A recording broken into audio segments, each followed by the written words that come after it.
प्रेम से बोलो शंकर भगवान की जय हो।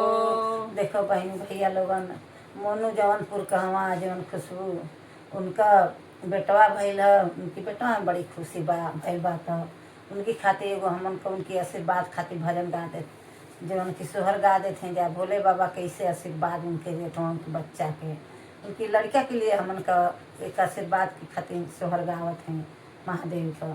देखल जा बहनी भैया, जो अच्छा लगी कमेंट में जरूर बताओ ले। मोनू का जाना मेला लनवा हो जवनपुर उठल सोहर हो जवनपुर भइले सोहर हो।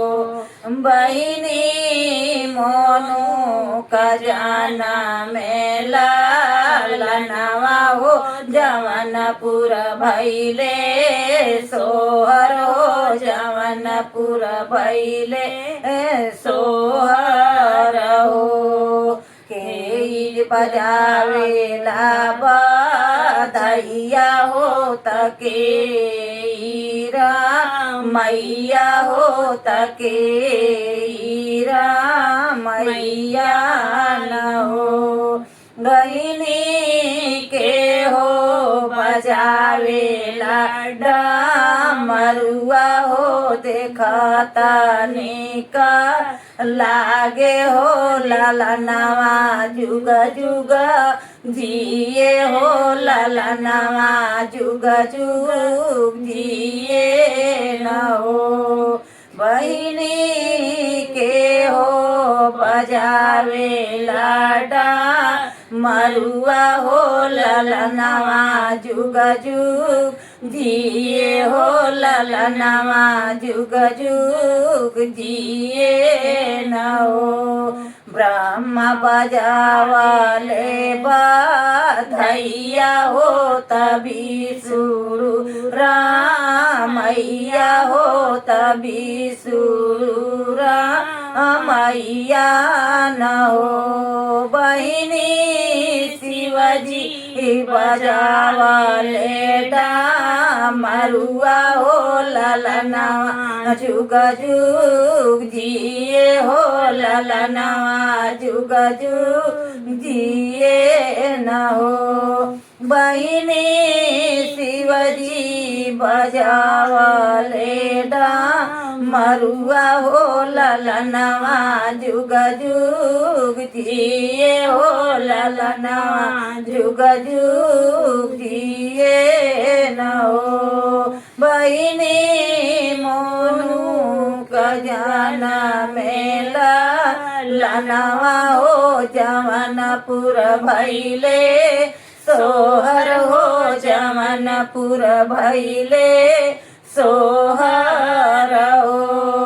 बहिनी के जे आवेला गावत हो तके जावत हो तके जावत हो। बहिनी के हो लुटावे अनदान सोनावा हो जवनपुर भइले सोहर हो जवनपुर भइले सोहर हो। बहिनी के हो लुटावे अनधन सोनावा हो जवनपुर भइले सोहर हो जवनपुर भइले सोहर हो। लक्ष्मी जे आवेली गावत हो त सरस्वती बजावत हो त सरस्वती बजावत हो। बहिनी गौरा लुटावे अनधन सोनावा हो जवनपुर भइले सोहर हो जवनपुर भइले सोहर हो।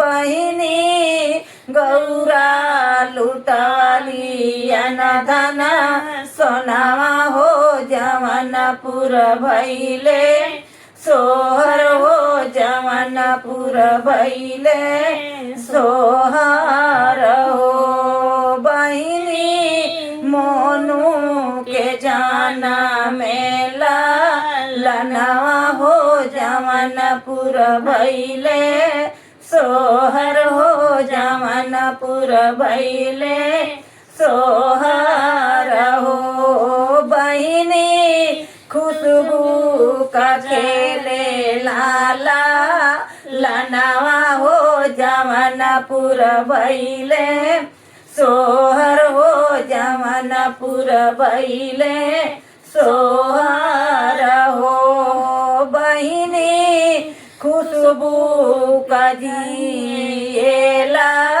लनवा हो जवनपुर भैले सोहर हो जवनपुर भैले सोहर हो।